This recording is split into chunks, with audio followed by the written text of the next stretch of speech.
On December 15, 2017, in a luxurious mansion in Forest Hill, Toronto, the bodies of billionaire couple Barry and Honey Sherman were discovered beside the swimming pool in an unusual position that left investigators baffled. Barry, the Canadian pharmaceutical tycoon with billions in assets, was also a man full of secrets and had numerous enemies in financial and political circles. Initially, the police concluded it was a double suicide, but this was immediately met with fierce opposition from the family and the public, who believed it was a targeted murder.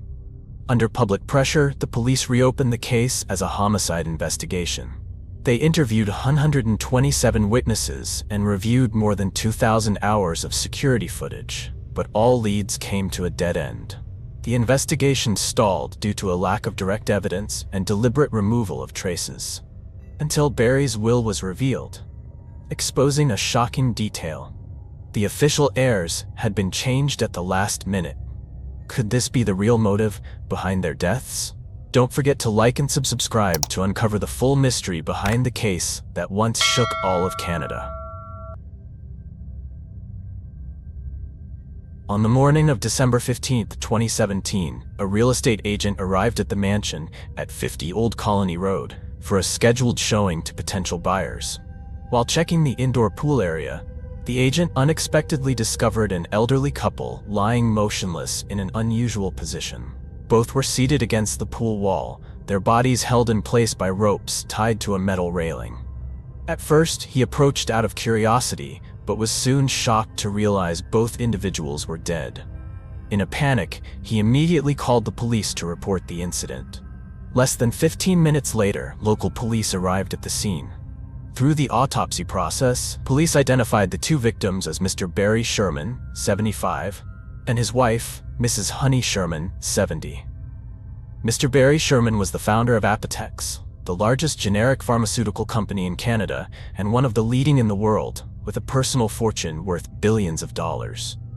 Mrs. Honey Sherman, his wife, was a prominent figure in Toronto's philanthropic community, known for leading many fundraising campaigns for hospitals and community organizations. Autopsy results showed both had died due to the pressure from the ropes tied to the poolside railing. However, forensic experts found that the marks on the victims' necks did not match the type of leather straps found at the scene.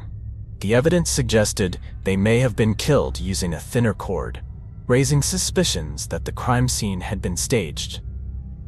Although no clear signs of a third person were found, the private investigative team believed the killer might have acted professionally or erased all traces before police arrived.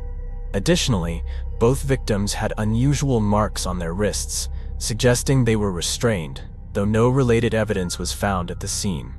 According to some local residents, the Shermans were last seen on the evening of December 13th. This information was quickly verified, and police estimated the time of death to be between December 13 and 14th. At the same time, police began investigating the victims' relationships with those around them. According to their eldest son, Jonathan Sherman, Barry's cousin Carrie Winter had repeatedly expressed deep hostility toward the couple.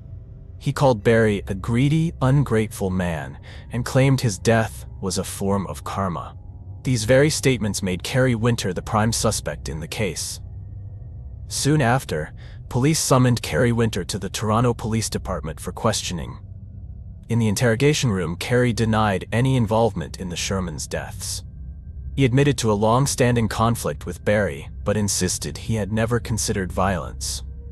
According to Carrie Winter, his relationship with Barry Sherman began to deteriorate in the 1960s. Carrie stated that his father, Louis Winter, was Barry Sherman's uncle. He was the founder of Empire Laboratories, one of Canada's largest pharmaceutical companies in the 1960s. After Louis and his wife passed away in 1965, leaving 4 small children behind, Barry Sherman purchased Empire Laboratories in 1967, under the condition that Louis' children would have the right to buy shares and receive royalties when they came of age. However, Barry Sherman later sold Empire Laboratories and founded Apotex in 1974. Louis's children sued Barry for failing to fulfill the financial commitments agreed upon. The lawsuit lasted for years and was eventually dismissed in 2017, just months before Barry and Honey Sherman were murdered. Although Kerry Winter had a clear motive for resentment, police later removed him from the main suspect list. He provided an alibi showing he was on a business trip in the US at the time of the murder. The investigation reached a deadlock as all leads failed to identify a clear suspect. Toronto police affirmed they were still actively investigating the case. They reported having recorded 127 witness statements and reviewed around 2,000 hours of surveillance footage from the Shermans' neighborhood. Meanwhile, the public and media continued to question who was truly behind the mysterious deaths of this powerful couple. Initially, due to his massive wealth and complex network in the pharmaceutical world, police focused on Barry Sherman's business ties. Some theories suggested the crime could have stemmed from financial disputes, business conflicts, or attempts to seize company shares. However, during the investigation, another angle gained attention. Was Honey Sherman the real target, with Barry merely collateral damage? Honey Sherman, born Honey Reich, was born in a refugee camp in Austria, the daughter of 2 Jewish Holocaust survivors. After immigrating to Canada, she attended the University of Toronto and graduated with dual degrees in arts and education. She did not pursue politics or business, instead dedicating most of her life to community work, especially in the field of philanthropy.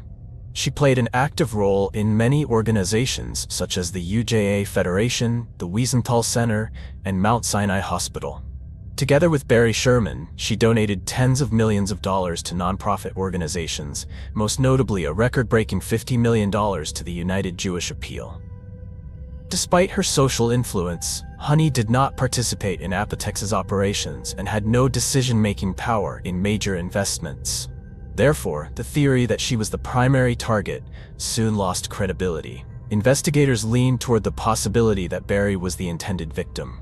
Nevertheless, police expanded their investigation to include motives related to personal relationships or private vendettas. One of the theories once suggested was that the case might be linked to jealousy or an extramarital affair. However, this theory was quickly dismissed after police collected statements from close associates. According to the couple's children and several colleagues, Barry Sherman was the model of a devoted husband and exemplary father. On December 21, 2017, more than 6,000 business people, politicians, and influential figures flew to Toronto by private jet to attend the funeral of billionaire couple Barry and Honey Sherman. The scale of the ceremony led many to describe it as an unofficial state funeral, clearly reflecting the stature and impact of the couple in Canada's business and philanthropic communities. However, among the thousands of notable guests, one name was conspicuously absent. Frank D'Angelo, once considered Barry Sherman's longtime friend. Frank D'Angelo was the owner of the beverage company D'Angelo Brands. Beyond business, he ventured into media, producing and hosting his own late-night talk show called Being Frank. He even attempted a move into politics by running for mayor of Toronto in 2014, though he failed with very few votes. After his political failure, he returned to business with a series of projects in beverages, television, and film.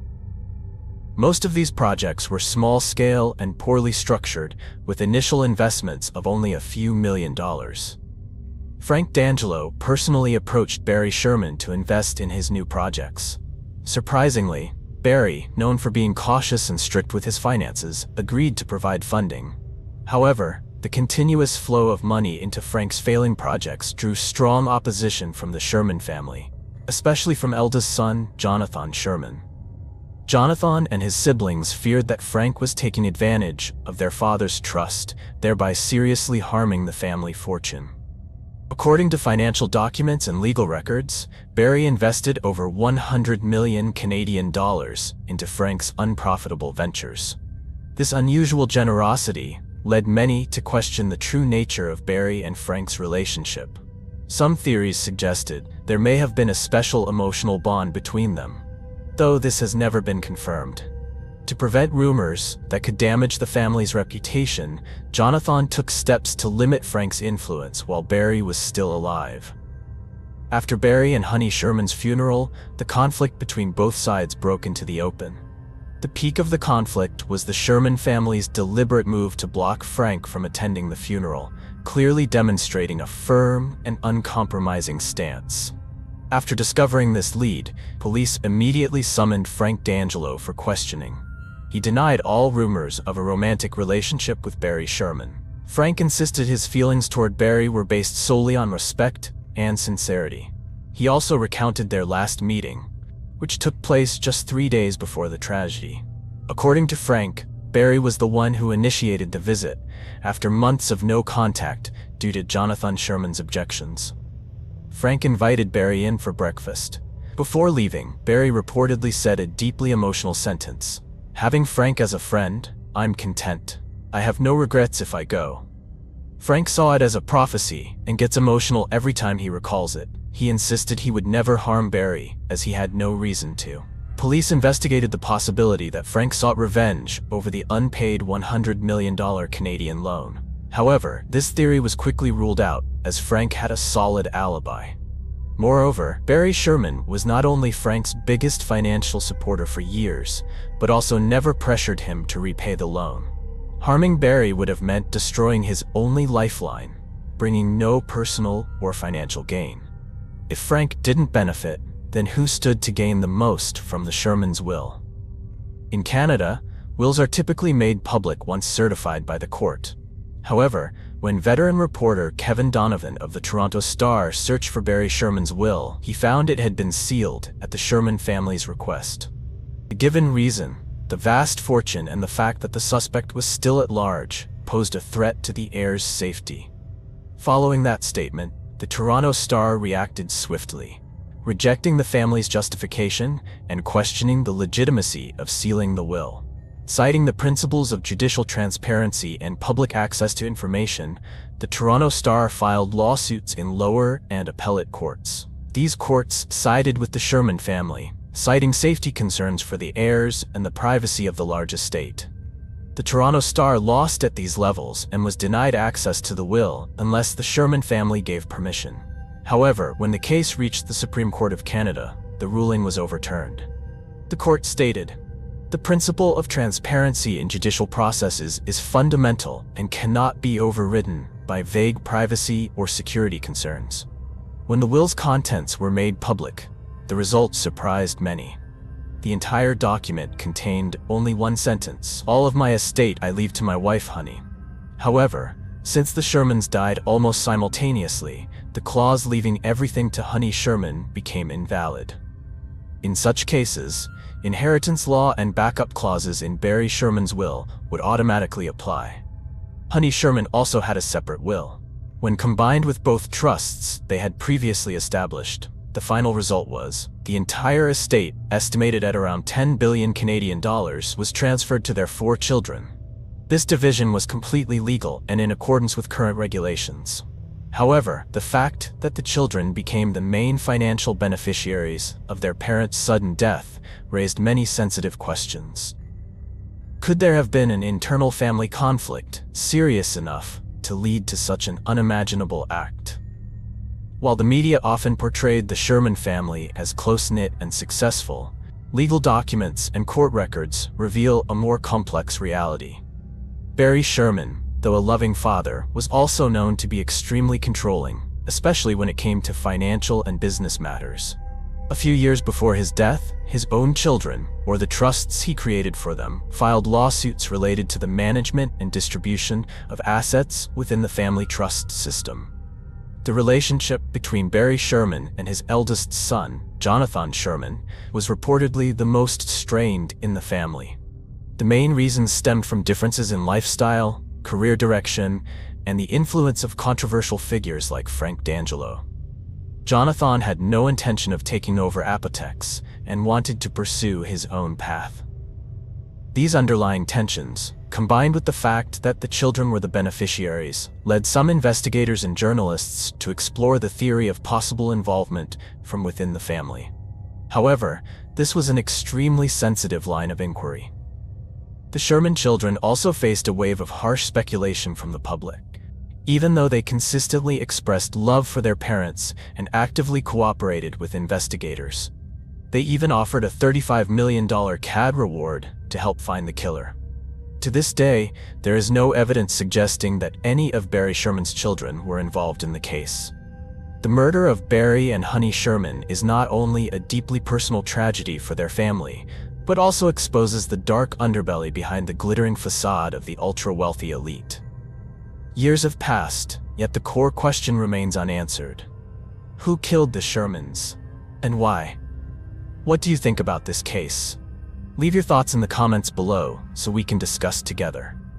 That's the end of today's video. If you found the story engaging, please like, subscribe, and share to support us. Thank you, and see you in the next video. On March 17, 2017, in the city of Nanaimo, Canada, the body of 16-year-old Michaela Chang was found in an unusual position, shocking the public and drawing national media attention. The cause of death was determined to be respiratory failure following trauma to the neck. The body showed signs of interference. At the scene, police collected a half-smoked cigarette pipe and several suspicious biological samples. When the DNA test results were revealed, the identity of the perpetrator shocked the victim's family, as it was someone they had known and interacted with many times. Who was the heartless killer of Michaela Chang? What was his real motive? Like and subscribe to follow the shocking developments of this disturbing case. On March 17, 2017, in Nanaimo, British Columbia, Canada, 16-year-old student Michaela Chang suddenly went missing after a hangout with friends at a Tim Hortons cafe. She was last seen when a male friend dropped her off at Stephen Bacon's house around midnight. In the days that followed, Michaela's social media accounts remained active, leading friends and family to initially believe she was safe. However, Michaela's grandmother quickly noticed something was wrong. The writing style online didn't resemble how her granddaughter usually wrote. For 5 straight days, Dolly searched on her own, asking all of Michaela's friends, but no one knew where she was. Sensing something was wrong, she immediately notified the police. At the police station, Dolly unexpectedly met Stephen Bacon, who claimed he was also looking for Michaela because he hadn't been able to contact her for days. So what was the relationship between Stephen and the victim? According to Stephen's statement, he claimed he and Michaela were close friends. He even said Michaela called him her godfather. However, Dolly believed the relationship was inappropriate and that Stephen was exploiting her granddaughter for personal gain. According to her, Stephen frequently wrote letters, made phone calls with unusually affectionate language, and had let Michaela sleep over many times. Dolly also mentioned a letter Stephen once wrote to Michaela, in which he called her, "my beloved little bird." Around 8 months before Michaela went missing, Dolly had reported her suspicions to the Nanaimo police. However, police said they could not intervene because there was no evidence Stephen had broken the law, nor were there any reports of threats or coercion against Michaela. When asked, Stephen insisted he knew nothing about Michaela's whereabouts after March 17th and appeared cooperative. According to Stephen, in the early hours of March 17, 2017, after leaving Tim Hortons, Michaela was dropped off at his house on Bruce Street by her boyfriend, Kyle McKinnon. After Kyle left, Michaela said goodnight and vanished the next morning. At first, Stephen thought she had gone back to her grandmother's house. But after several days without contact or her return, he began to worry. Shortly after, the Nanaimo police launched an official investigation. According to her grandmother's description, Michaela was about 150 centimeters tall, weighed 50 kilograms, had short red hair, a lip piercing, usually wore glasses, and sometimes wore wigs to change her appearance. Friends said Michaela was an energetic girl, passionate about music, and dreamed of becoming a singer. She spent most of her time at karaoke events and artistic activities at popular youth hangouts, especially the Tim Hortons Cafe on Wallace Street. She also loved anime, enjoyed cosplay, and had a unique, distinctive fashion style. But behind Michaela's rebellious appearance was a wounded soul, raised in an emotionally deprived environment. She was the daughter of Carrie Chang and Janine Vautour, but had been adopted and legally cared for by her grandmother, Dolly Chang, since she was young. Her mother, Janine, was heavily addicted to drugs, while her father, Carrie, was in and out of prison. At the time of Michaela's disappearance, her biological father was in custody for weapons possession and unauthorized vehicle use.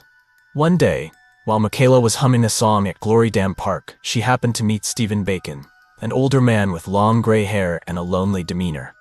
He sat quietly in a corner, attentively listening to her sing. Stephen wasn't outstanding or wealthy, but he had something Michaela deeply craved: attention and care. Things she had never received enough of from her family. After meeting at Glory Dam Park, they began chatting online. Stephen fabricated a story that he was trying to redeem himself after the death of his biological daughter, Allison Bacon. In reality, Allison was still alive.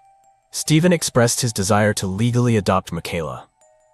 Without suspicion, Michaela believed she had found her ideal father. He soon reached out to Michaela's grandmother, and even the Ministry of Children and Families, to discuss guardianship. However, Dolly fiercely opposed and repeatedly warned Stephen to stay away from her granddaughter. This opposition drove Michaela further from her family, and she began skipping school frequently. She spent most of her time with Stephen, even spending the night at his place, while lying that she was with friends. Before her 16th birthday, Michaela once told her grandmother that when she was of age, she would decide for herself where and how to live. Dolly became increasingly worried about Stephen's control over her granddaughter and reported it to the police. However, due to lack of concrete evidence, authorities couldn't intervene. The last time she saw her granddaughter was on March 12th, when she dropped her off at a friend's house. On March 19th, she received a text message from Michaela. Then all communication ceased completely. Initially, police focused their search on places Michaela often visited, including Glory Dam Park. At the same time, police also searched the area around Stephen Bacon's house on Bruce Street. After weeks of searching, all police efforts failed to uncover any clue about Michaela's whereabouts. On March 31, 2017, Dolly continued visiting the Nanaimo Police Department, hoping for new leads about her granddaughter. But all she received was cold and hopeless silence. Under pressure from the victim's family and the community, Lieutenant Gary O'Brien, spokesperson for the Nanaimo Police, confirmed the seriousness of the case. He stated, "Because Michaela has been missing for a long time without a trace, and given the suspicious circumstances, we believe this may be a criminal case." What shocked both the police and Dolly was that, after the initial report of Michaela's disappearance on March 22, 2017, Stephen Bacon left Nanaimo and moved to other provinces. According to the investigation, neighbors said he moved out in a hurry, not long after the report was filed. This behavior raised strong suspicions from police, although Stephen had not yet been officially considered a suspect at the time. Based on Dolly's account of the close relationship between Stephen Bacon and Michaela, police suspected Bacon may have been the last person to see her or knew her whereabouts. One of the initial theories was that Michaela had left home on her own due to conflicts with her family, possibly related to her closeness with Stephen Bacon. However, as time passed with no contact from her, this theory became less plausible. To clarify Stephen's role in Michaela's disappearance, the police's top priority was to determine his current location. The Nanaimo Police Department soon issued a nationwide alert, calling on the public to provide information about Stephen Bacon's whereabouts. During the investigation, the media reached out to Stephen's biological daughter, Allison Bacon. She said she had not been in contact with her father for 2 years and expressed concern about his unstable mental condition. Notably, Allison revealed that Stephen used to call her Little Bird, the same nickname he gave Michaela. By the end of that month, police tracked Stephen to Sudbury, Ontario, and expressed their intent to continue questioning him. Stephen remained cooperative, but the information he provided yielded no significant leads. Police discreetly monitored his residence in Ontario, but found no evidence Michaela had ever been there. The case quickly reached a dead end. Since the disappearance was announced, the community atmosphere had become heavy and tense. Posters were put up, volunteer search groups were formed, and candlelight vigils were held every night, all hoping for one thing: that Michaela would return safely. On May 19, 2017, after more than 2 months of searching, the Nanaimo police received a call reporting the discovery of a body. Around 9:15 a.m. the same day, a family vacationing near Colliery Dam Park in Nanaimo was out for a walk. During their walk, they discovered a shallow grave, loosely covered with rocks, emitting a strong, foul odor. As they approached, they were shocked to see part of a decomposing body emerging from the soil. A family member immediately called the police. Less than 15 minutes later, authorities arrived at the scene. Police quickly cordoned off the area and began searching for more evidence nearby. After photographing and collecting evidence around the site, they carefully began to dig, removing layers of soil one by one. The initial examination identified the victim as a girl aged approximately 16 to 18. The body was lying on its left side, curled in a fetal position. At the scene, police found a black flashlight, a black cotton t-shirt, and a half-smoked cigarette not far from the body. All three items were sealed and sent to the lab for fingerprinting, DNA, and origin analysis. Forensics estimated the time of death to be about 8 to 10 weeks before the body was discovered. The head showed signs of mild trauma from a strong impact. The cause of death was determined to be airway compression in the neck area by a thin object with high pressure. The victim was found wearing only a sweater or hoodie. The lower clothing was no longer intact.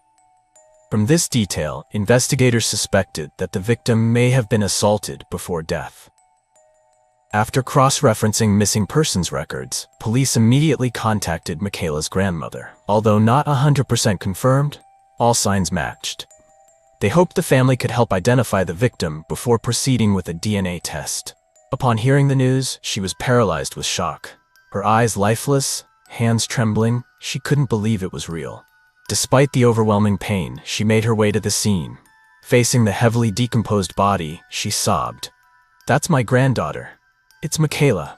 She demanded that police uncover the truth, find the person who killed her granddaughter, and bring him to justice.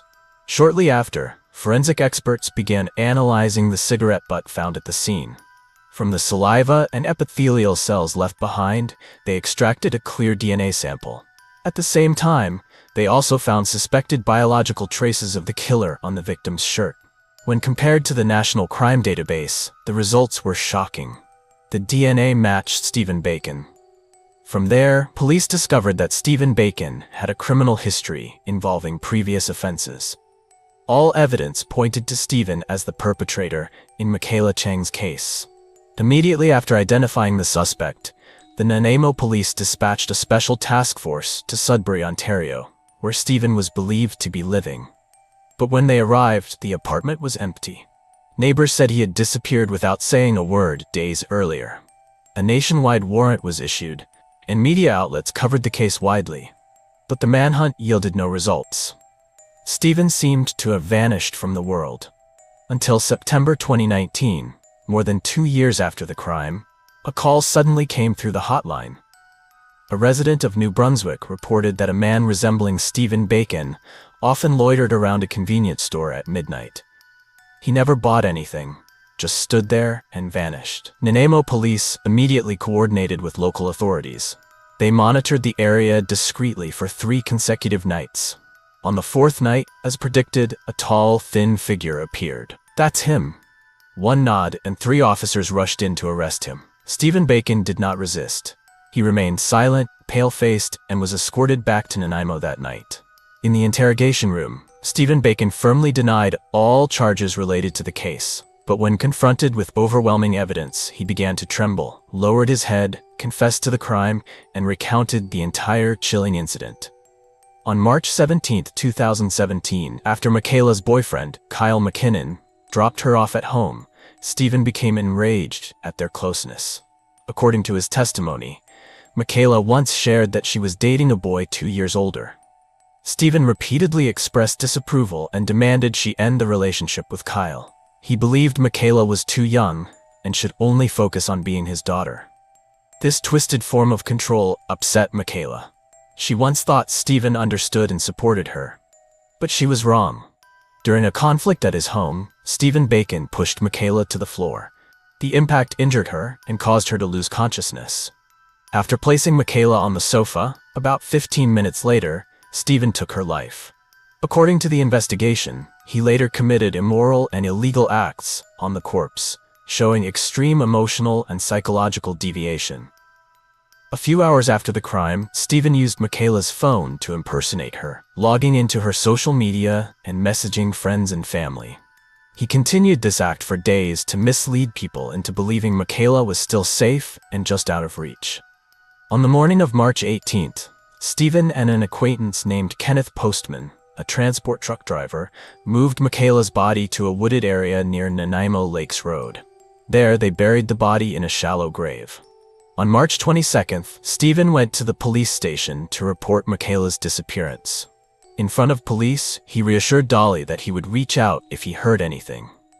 Right after, Stephen withdrew all the money from his account, left Nanaimo by bus, and lived in hiding for a while. He moved across provinces, wandering and cutting off all contact until police tracked him down in Sudbury. Eventually, Stephen was arrested in New Brunswick in 2019. In August 2022, Stephen Bacon pleaded guilty to second-degree murder in connection with Michaela Chang's death. The sentencing hearing took place on April 14, 2023, at the Supreme Court of British Columbia in Nanaimo. Stephen Bacon was sentenced to life in prison, with eligibility for parole after 20 years. Kenneth Postman, the truck driver and friend of Bacon, assisted him in transporting and relocating Michaela's body. However, there is no public information about Postman being charged or convicted for his role in the case. The sentencing of Stephen Bacon closed the case, but left ongoing controversy in public opinion. Many believe the punishment was not proportionate to the crime Bacon committed, especially considering the victim's youth and circumstances. Michaela Chang's family expressed pain and anger, believing everything could have been different if police had listened to Dolly's early warnings. What do you think about this case? Leave your thoughts in the comments below to discuss with us. This video concludes here. Thank you for watching, and see you in the next video. My mom is unconscious in the bathtub. Can you come right away? Two young girls sobbed as they called the police. When the police arrived, they found the woman had already passed away. Initially, everyone thought it was just a tragic accident. But behind the seemingly ordinary circumstances, a horrifying truth was hidden. The two daughters were the ones who had cold-heartedly murdered their mother. They almost managed to fool the police, but their bragging eventually exposed their crimes. You are watching a true story. Join us as we uncover dark secrets and thrilling details you've never heard before. Don't forget to like and subscribe to our channel to explore today's story with us. Mississauga, the third largest city in Ontario, Canada. Around 10:30 p.m. on January 18, 2003, the police received an emergency call reporting an accident in a bathtub. They rushed to the scene immediately. In the second-floor bathroom of the home, a woman was found motionless in the bathtub. The water was icy cold, and the victim's body showed no signs of life. An officer attempted resuscitation, but all efforts were futile. The woman had been dead for some time. The victim was identified as Linda Anderson, a 44-year-old single mother living with her 3 children. Teenage daughters Sandra, 16, and Beth, 15, and her young son Robert, 3. The 2 older daughters were the ones who called the police. They stated that, at around 6 p.m., they had gone out to eat with friends at a nearby restaurant. Before they left, their mother had said she would have a drink and then take a bath. When they returned home at 10:30 p.m., they couldn't find their mother. After searching the house, they found her unresponsive in the bathtub and called the police. The 2 girls appeared deeply distraught, crying inconsolably in front of the officers. They said their family relied entirely on their mother, and now their already difficult lives would completely fall apart. To ensure the sisters had a temporary place to stay, the police contacted their aunt, who agreed to take them in and help them stabilize emotionally in the short term. Meanwhile, the investigation team began a thorough examination of the scene. There were no signs of forced entry, and all the rooms in the house were intact, with nothing stolen. The bathroom, where Linda was found, was orderly. Everything was neatly arranged, with no signs of struggle or violence. All evidence suggested it was likely a tragic accident. However, following investigative protocol, the police did not immediately close the case. Unusual deaths, especially in bathtubs, always required detailed examination. They decided to conduct a detailed autopsy to determine the exact cause of death. The autopsy revealed no external injuries on the body.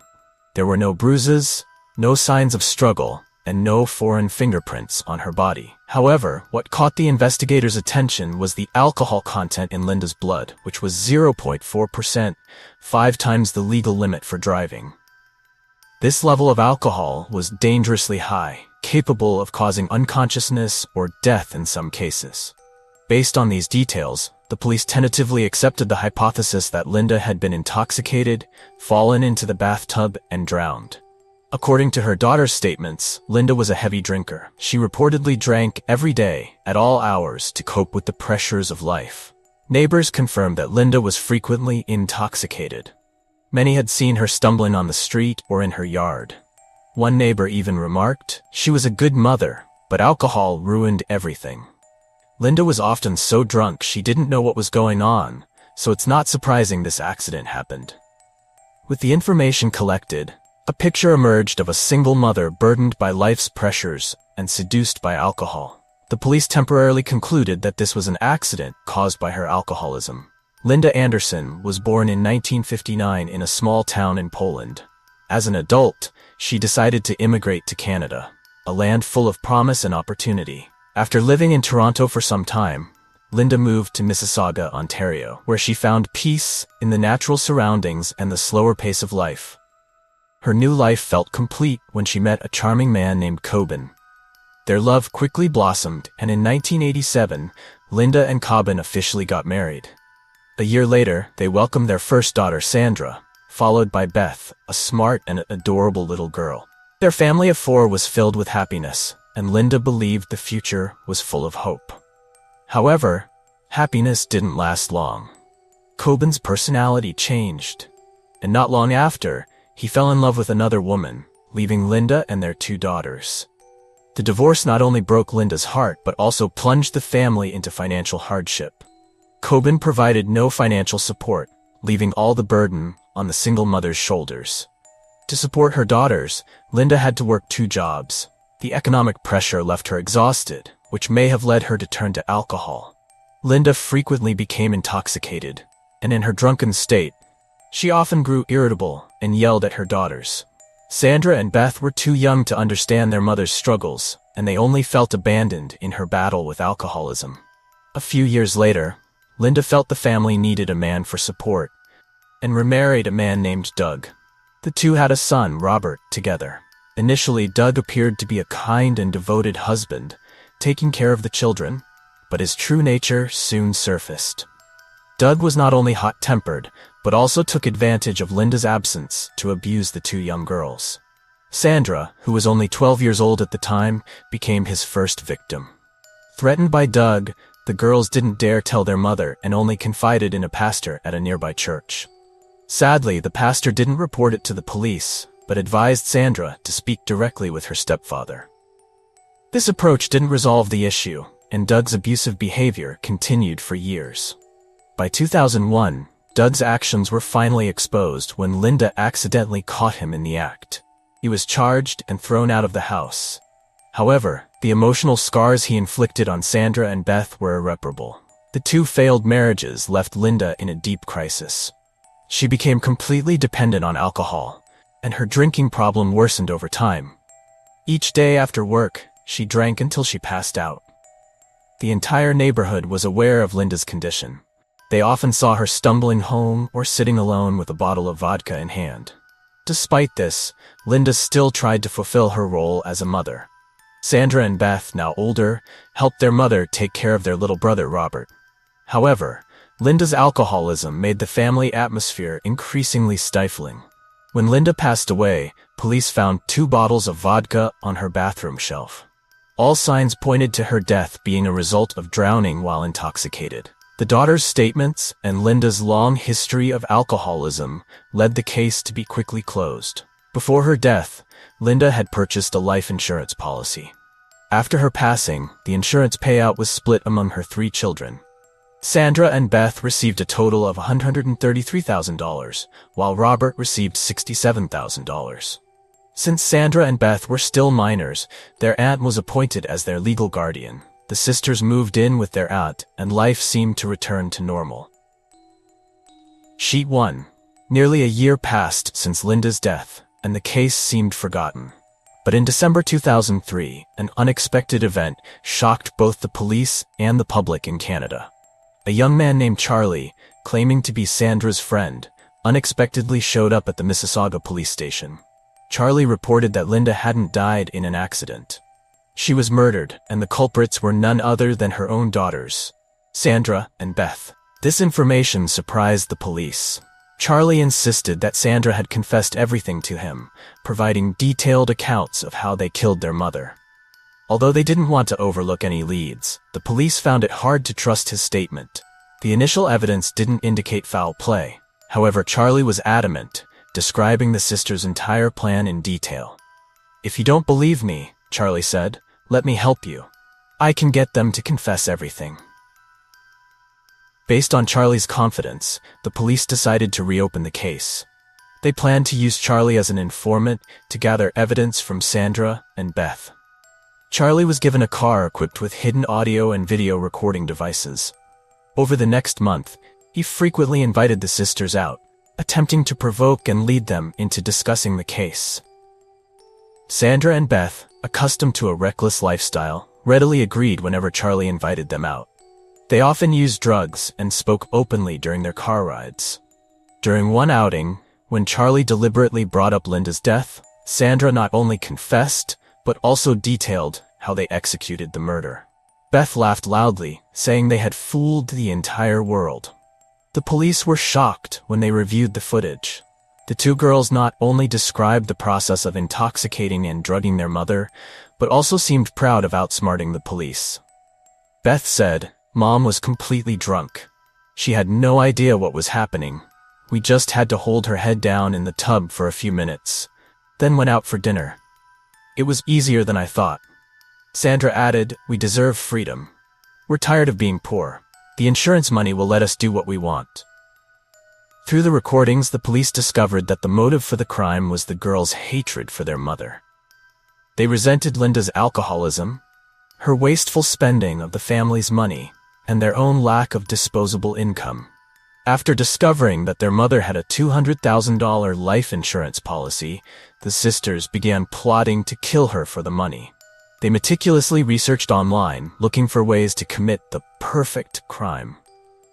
After considering various methods, they decided to exploit their mother's drinking habits by intoxicating her and combining it with a high dose of painkillers to cause death without leaving evidence.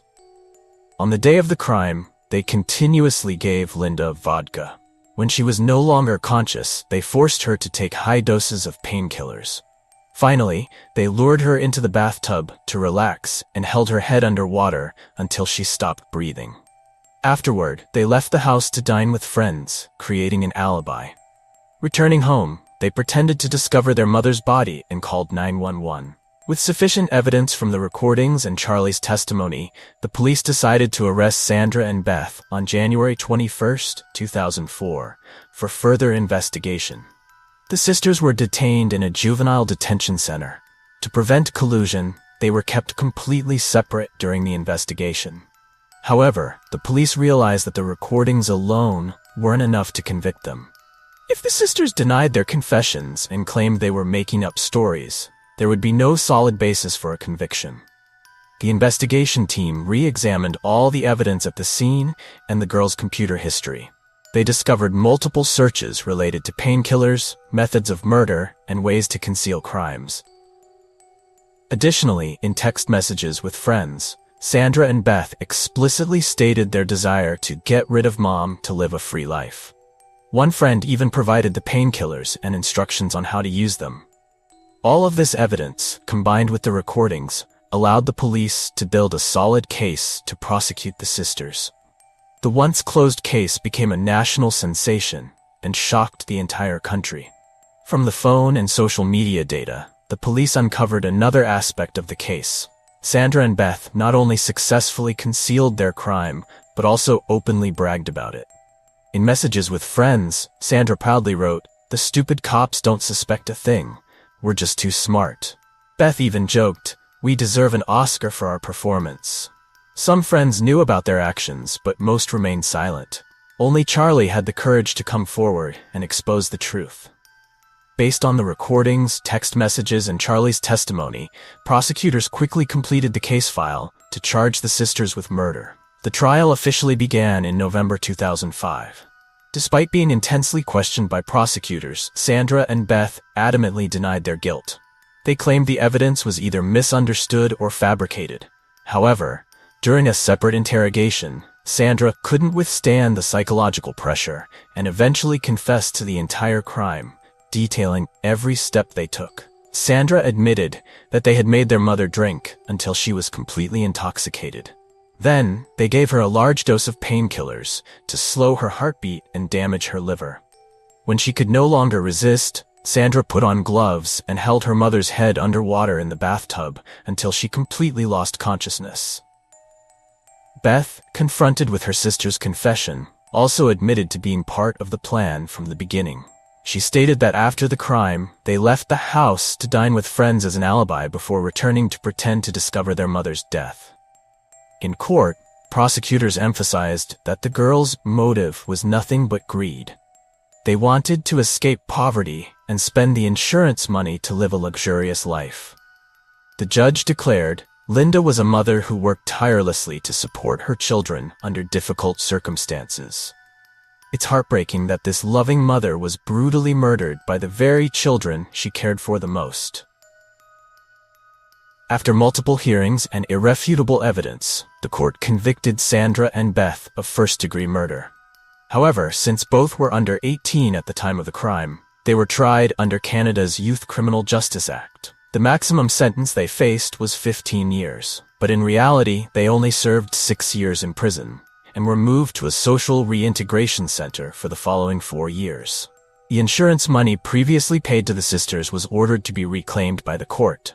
However, most of it had already been spent, leaving only $48,000.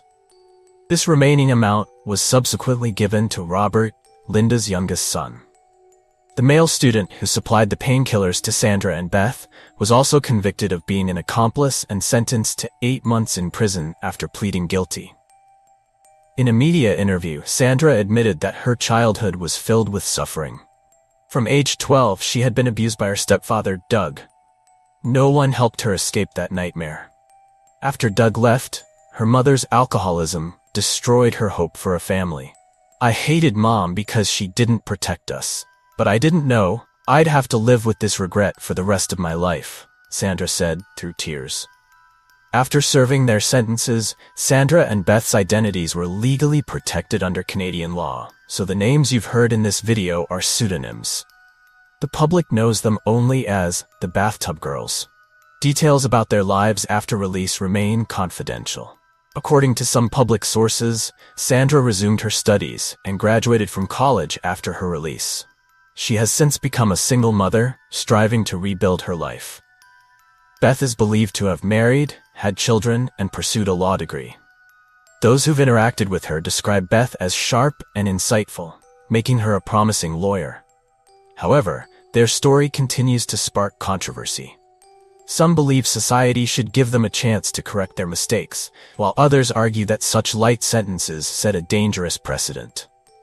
The case of Sandra and Beth will forever be remembered as one of the most horrifying family tragedies, where greed and hatred overshadowed reason, leading to the complete collapse of a family. This concludes the video. Thank you for following this gripping story. If you found this video intriguing, don't forget to like, subscribe, and hit the notification bell to stay updated on more fascinating stories.